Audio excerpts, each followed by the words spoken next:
ব্রাইডের কোলে তুলে ভিডিও করবি, কোলে চেপে? তাকা এদিকে, মুখটা দেখা। কোলে চেপে ভিডিও করবি?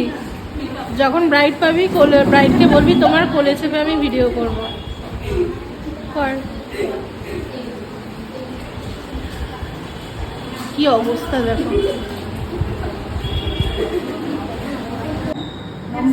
একটু সর ওদের একটু ক্যামেরায় নিচ্ছে সব।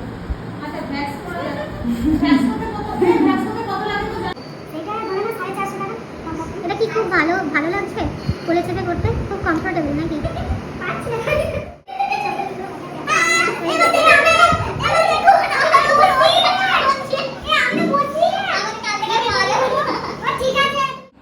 তাও পা তোলার একটা টেকনিক আছে, আবার পুরো ঘরটা দিয়েছে ওর উপরে।